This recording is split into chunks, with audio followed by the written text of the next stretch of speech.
7 സിനിമകളുടെ Kerala box office collection repeat നമുക്ക് പരിശോധിക്കാം. അതിന് പക്ഷേ ആദ്യമായിട്ട് കാണുന്നവരാണെങ്കിൽ സബ്സ്ക്രൈബ് ചെയ്യുക. Stock studios YouTube channel. ആദ്യ കളക്ഷൻ നോക്കുകയാണെങ്കിൽ നമ്മുടെ ലാലേട്ടന്റെ തുടരും സിനിമയിൽ നിന്ന് ആരംഭിക്കാം നമുക്ക്.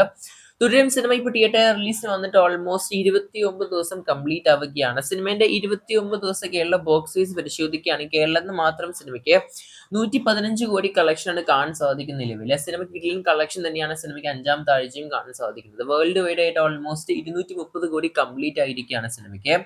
നിലവിലെ സിനിമയുടെ OTT അവകാശങ്ങൾ നമ്മുടെ ജിയോ സ്റ്റാർ ആണ് മേടിച്ചിരിക്കുന്നത്. സിനിമ ജൂൺ മാസം ആദ്യവാരമായിട്ട് OTT റിലീസ് കൈമാറുന്നു എന്നാണ് കേൾക്കാൻ സാധിക്കുന്നത്. കാത്തിരിക്കാൻ നമുക്ക് പടത്തിന്റെ ഒഫീഷ്യൽ OTT റിലീസിനായിട്ട് നമുക്ക്.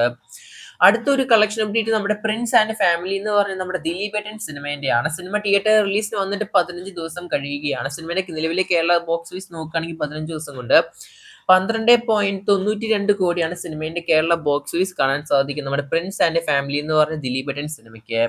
മറ്റൊരു മലയാള സിനിമയാണ് നമ്മുടെ സുരാജ് വെഞ്ഞാറൻ മൂട് അതുപോലെ തന്നെ ഷറഫുദ്ദീൻ എന്നിവർ അഭിനയിച്ച നമ്മുടെ പടക്കളം എന്ന് പറഞ്ഞ സിനിമ. സിനിമ ഒരു കിഡിലൻ കോമഡി എന്റർടൈനർ സിനിമ തന്നെയാണ്. നമ്മുടെ സുരാജിന്റെ ഒരു കിഡിലൻ കോമഡി ക്യാരക്ടർ സിനിമയും കൂടിയാണെന്നാണ് കേൾക്കാൻ സാധിക്കുന്നത്.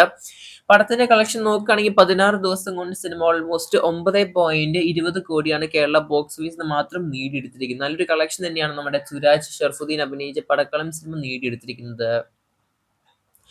നമ്മുടെ ടോം ക്രൂസിന്റെ ഫ്രാഞ്ചൈസ് ആണ് മിഷൻ ഇമ്പോസിബിൾ എന്ന് പറഞ്ഞ ഫ്രാഞ്ചൈസ്. ഇതിലെ മിഷൻ ഇമ്പോസിബിൾ ഫൈനൽ ഡെക്ക് റെക്കണിക്കിന്റെ ഏറ്റവും പുതിയ ഭാഗമാണ് സെക്കൻഡ് പാർട്ട്. അതിന്റെ കളക്ഷൻ നോക്കുകയാണെങ്കിൽ 7 ദിവസം കൊണ്ട് കേരളത്തിൽ മാത്രമായിട്ട് സിനിമ 2.26 കോടിയാണ് 7 ദിവസം കൊണ്ട് മിഷൻ ഇമ്പോസിബിൾ ഡെഡ് റെക്കണിംഗ് എന്ന് പറഞ്ഞ സിനിമയുടെ കളക്ഷൻ കാണാൻ സാധിക്കുന്നത്. കേരളത്തിലും ഒരു കിടിലൻ കളക്ഷൻ തന്നെയാണ് നമ്മുടെ ടോം ക്രൂസിന് മിഷൻ ഇമ്പോസിബിളും നേടിയെടുത്തിരിക്കുന്നത്.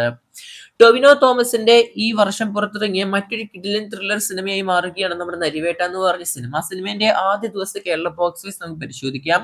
1,70,00,000 നമ്മുടെ കേരള ബോക്സ് ഓഫീസിൽ നരിവേട്ട എന്ന സിനിമയിൽ കളക്ഷൻ കാണാൻ സാധിച്ചിരിക്കുന്നത്. എന്തായാലും കാത്തിരിക്കും നമുക്ക് സിനിമയുടെ കൂടുതൽ നല്ല കളക്ഷൻ ആയിട്ട് നല്ല റെസ്പോൺസ് കാണാൻ സാധിക്കുന്നുണ്ട് സിനിമയ്ക്ക്. എന്നാൽ പോലും ഇവിടെ മിക്സ്ഡ് ആയ അഭിപ്രായങ്ങളും കാണാൻ സാധിക്കുന്നുണ്ട്. അടുത്തൊരു നമ്മുടെ ധ്യാൻ ശ്രീനിവാസൻ സിനിമയാണ് നമ്മുടെ വീക്കെൻഡ് സിനിമാറ്റിക് യൂണിവേഴ്സിൽ ഉൾപ്പെടുന്ന നമ്മുടെ ഡിറ്റക്റ്റീവ് ഉജ്ജ്വലൻ എന്ന് പറഞ്ഞ സിനിമയുടെ കളക്ഷൻ. സിനിമയുടെ കളക്ഷൻ നോക്കുകയാണെങ്കിൽ ആദ്യ ദിവസം സിനിമ കേരള ബോക്സ് ഓഫീസിൽ മാത്രമായിട്ട് 57 ലക്ഷമാണ് സിനിമ നേടിയെടുത്തിരിക്കുന്നത്. ഒരു ആവറേജ് റെസ്പോൺസ് ആണ് പടത്തിൽ കാണാൻ സാധിക്കുന്നത്. മറ്റൊരു നമ്മുടെ ശ്രീനാഥ് ബാസി അഭിനയിച്ച സിനിമയാണ് ആസാദി എന്ന് പറഞ്ഞ സിനിമ. സിനിമയുടെ കളക്ഷൻ നോക്കുകയാണെങ്കിൽ ആദ്യ ദിവസം കേരള ബോക്സ് ഓഫീസിന് മാത്രമായിട്ട് 7 ലക്ഷമാണ് സിനിമ കരസ്ഥമാക്കിയിരിക്കുന്നത്. എന്തായാലും കാത്തിരിക്കുന്ന നമുക്ക് കൂടുതൽ സിനിമകളുടെ കളക്ഷൻ അപ്ഡേറ്റ് ആയിട്ട് നിങ്ങൾ ഏതെങ്കിലും സിനിമ തിയേറ്ററിൽ കണ്ടവരാണെങ്കിൽ സിനിമയുടെ കളക്ഷൻ അപ്ഡേറ്റ് അനുസരിച്ച് നിങ്ങൾ അഭിപ്രായം ഇൻബോക്സ് ചെയ്യപ്പെടുത്തുക. കാത്തിരിക്കുന്ന നമുക്ക് കൂടുതൽ സിനിമകളുടെ കളക്ഷൻ അപ്ഡേറ്റ് ആയിട്ട് നിമിഷം ആദ്യമായിട്ട് കാണുന്നവരാണെങ്കിൽ സബ്സ്ക്രൈബ് ചെയ്യുക. സ്റ്റോക്ക് സ്റ്റുഡിയോസ് യൂട്യൂബ് ചാനൽ കൂടുതൽ കളക്ഷൻ സിനിമ വാർത്തകൾക്കായിട്ട്.